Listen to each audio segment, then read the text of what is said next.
Добар ден, јас сум Александра Вуксановиќ, вие гледате поинакви вести на Слободен печат.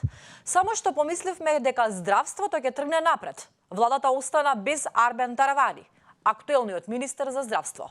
Тој вчера и соопшти на јавноста дека највисоките раководни органи донеле одлука неговата партија да излезе од владината коалиција. Се враќаме меѓу граѓаните. На локалните избори во октомври ќе имаме многу подобар резултат, рече Таравари и додаде: промените што ги ветивме, не ги испорачавме, зашто граѓаните не критикуваат. Затоа решивме да се вратиме кај граѓанинот, да побараме од нив доверба во октомври за локалните избори, додаде Таравари. Не ни преостанува друго нешто, освен да кажеме дека одиме во опозиција, се враќаме меѓу граѓаните и во октомври се враќаме со мощни добри резултати на локалните избори. Ви благодарам.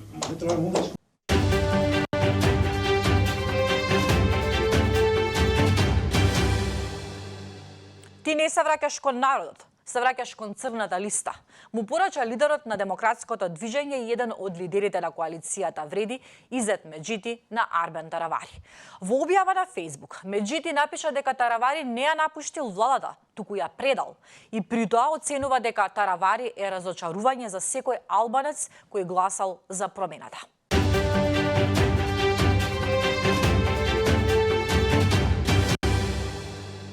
Кој ќе биде новиот министер за здравство? Се шушка дека на чело на здравство ќе застане министер од ВМРО-ДПМНЕ. Ова неофицијално го потврди и лидерот на БЕСА и коалициски партнер во Вреди, Билал Касами, додека се разгледуваат новите комбинаторики за испразнатите министерски позиции. Се шпекулира дека образованието ќе го води човек на Вреди.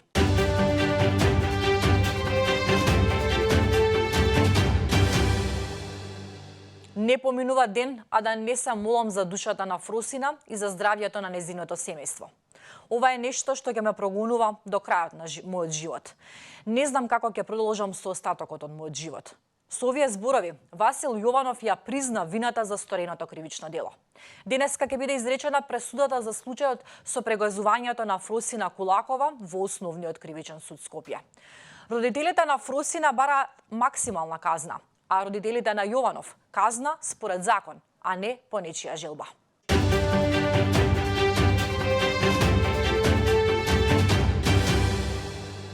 Каква личност е Христијан Мицкоски?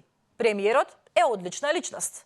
Вака на ова прашање одговара Крис Павловски, канадско-американскиот бизнисмен со македонско потекло и основач и директор на компанијата Рамбол.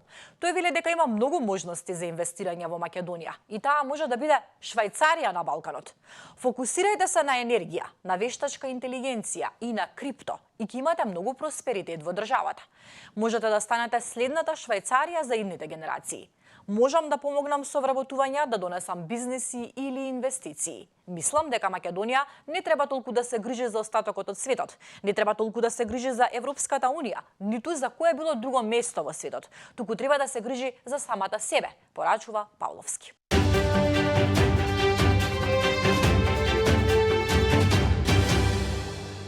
Осудениот поранешен судија на Врховниот суд Наќа Георгиев, кој е осуден за земање подкуп, се вработил како магационер во фирма, што му овозможува денот да го поминува на работа, а навечер да се враќа и да преспива во затворот. Ваквата привилегија му е овозможена бидејќи издржа нешто од 1/3 од 3-годишната затворска казна. Да подсетиме, Георгиев се спогоди со обвинителството за гонење организиран криминал и корупција по случајот за земање мито од синот на екс-градоначалникот на Ново село, Боро Стојчев, и прифати да му биде изречена казна затвор во трајање од 3 години, како и забрана за вршење професија, дејност или должност на службено лице во периодот од 3 години.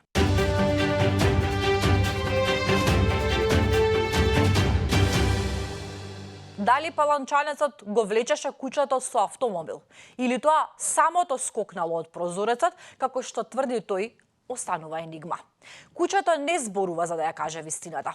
Возачот објаснува дека немал намера да го повреди, ниту да го мачи куќето, туку тоа скокнало од отворениот прозорец на автомобилот, додека го транспортирале во викендичка.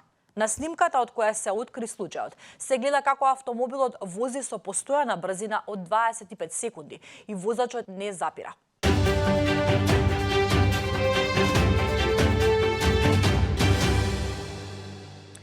Ке се средат ли грешките во образованието конечно? Низ за пропусти, изминативе години, скандали го тресеа образованието. Нашите ученици се на дното на PISA тестирањето. За тоа дека во образованието се потребни темелни промени, е согласна и министерката за образование Весна Јаневска. Претениците денеска ќе ги кројат измените за основно образование, средно и за високо образование.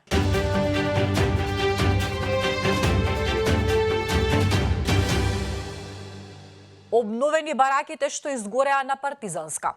Но наместо во нив да се одвива научна дејност, во нив ќе се служат бургери и пијалаци. Станува збор за бараките на булеварот Партизански одреди спроти бензинската на Мак Петрол, кои изгореа пред 8 години, а во кои дотогаш беа канцелариите на Заводот за урбанизам и архитектура и на Институтот за социолошки и политички правни истражувања. На нивно место никна нови бараки, а во тек е уредување на просторот. Според јавно достапните податоци на Агенцијата за катастар, намената на објектите кои се наоѓаат на оваа парцела е за научни институции. Како тогаш, кој и зошто дозволил една од обновените бараки да прерасне во угостителски објект е сосема нејасно.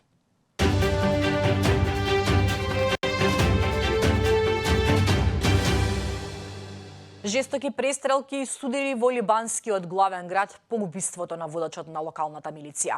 Војната операција во Триполи е успешно завршена по синоќишните судири, соопшти Министерството за одбрана. Војната операција е наредена од владата со цел да се обезбеди безбедност и стабилност во таа област.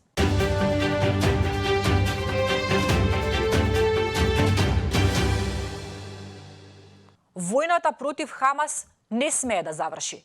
Со овие зборови се обрати израелскиот министер за национална безбедност Итамар Бен Гвир во парламентот. Тој смета дека поразот на Хамас е главната цел на војната и единствениот начин Израел да ги врати своите заложници од Газа.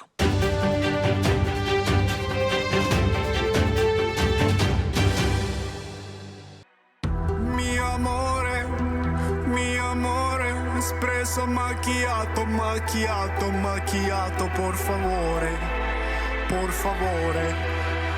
Espresso macchiato, corneo. Mi amore, espresso macchiato, macchiato, macchiato, por favore, por favore. Espresso macchiato. Еспресо макијато. Погледнавме исачок од песната на Томи Кеш, Еспресо макијато, со која ќе ја представува својата земја Естонија на Евровизија. Песната е заразна и брзо стана вистинска сензација на интернет, пошто многу луѓе уште од самиот почеток направија видеа и скечеви кои ги преплавија социјалните мрежи. Но оваа песна ги вознемири италијанците, бидејќи тие го сметаат еспресото за свое национално богатство. Естонската песна на Евровизија ја навредува нашата култура, сметаат италијанците. Работата отиде дотаму што Италија бара официјално забрана за учество на Естонија. Тоа значи дека и покрај тоа што нас, Македонија, не неман оваа година на Евровизија, не сакаме да чуеме друг да пее за ајвар, нели? Денеска се одржува првата полуфинална вечер од популарниот фестивал Избор за песна на Евровизија 2025 година во Базел, Швајцарија. На 15 мај е втората полуфинална вечер, а на 17 мај в сабота е финалето. Ова е 69-то издание.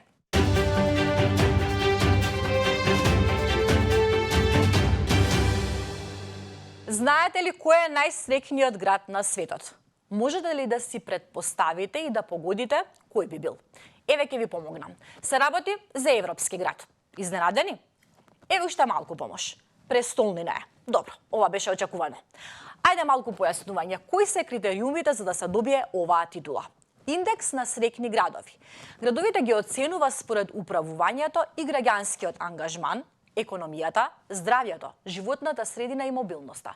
Сето тоа со цел да се процени колку се задоволни нивните жители. Победникот оваа година е Копенхаген, опишан е како витален центар на културата, управувањето и економската активност.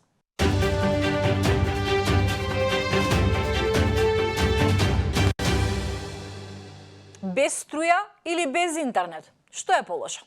Слободен печат излезе на улица и директно ги праша луѓето што на вистина мислат и без што би обстанале. Одговорите се различни, во зависност од возраста и од потребите. Според одговорите, без струја е потешко, но интересно е дека и повозрастните го следат трендот и минуваат доста време на интернет. Што е полошо? Без струја или без интернет според тебе? Мислам, ако си без струја, логично дека ќе си без интернет, така да... Па добро се, има мрежи. Да, ама имав искуство во Куманово, немавме струја пред, не знам, година дена, две недели, не, недела дена, така нешто беше, така да не беше баш добро, искрено, да. Али интернет, да, може, например, луѓето идат у планини, идат, се изолираат од светот, така да тоа е терапевтски малце. А што правеше кога немаше струја? Нешто свирев гитара, акустична, уживав, читав, пишував, така се ресетирав малце. Па не можете нормално да функционирате, не е само интернет составен дел од нашиот живот, туку имаме многу други активности поврзани со електричната енергија. И без едно и без друго. Зошто? Ви треба некој одмор, релаксација? Да, да. Ќе мора да се стави со плин. Добро, како би го поминале времето кога нема струја? Ќе играм шах, карти. И интернет ми треба да, ама струјата повеќе. Да. Што би правила докога снема струја? Ќе топлам вода, ќе се мијам. По селски начин ќе работам.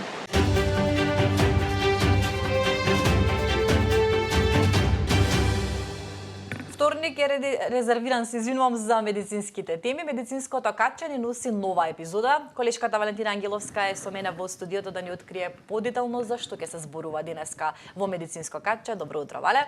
Добро утро, Александра. Ти благодарам за најавата. Вторник, медицинско катче на Слободен печат. Денес одделенска сестра Весна Атанасовска од Аџибадем Систина. 30 години во медицината, се грижела цело време за најмалите бебиња. Се грижи за најмалите бебиња, ќе ни открие ли оваа сестра кој е најмалото бебе досега родено? Она што го имам јас како податок, веројатно ќе го потврди и сестра Весна, е дека најмалото бебе родено во Македонија е само со 600 грама. Тоа е на самиот почеток на отварање на Аџибадем Систина. Била 3-4 месеци во болница, сега е веќе голема возрастна девојка од 15 години. Ете, уште една интересна приказна, секогаш од твоите гости успеваш да извлечеш и нешто интересно, нема да откриваме тука премногу. Така, нека не гледаат секако на сајтот на Слободен печат и на нашиот YouTube канал. Благодарам, Вале. Така е, како што слушнавме, медицинско катче, ќе го следиме денеска новата епизода, интересна тема како и секогаш, нешто корисно, нешто важно за нашето здравје. Ова беа уште едни поинакви вести, не заборавајте да не следите секој ден со почеток во 10:30 часот. Продолжете да се информирате преку slobodенpečat.mk и нашите социјални мрежи и секако печатиното издание. Благодарам.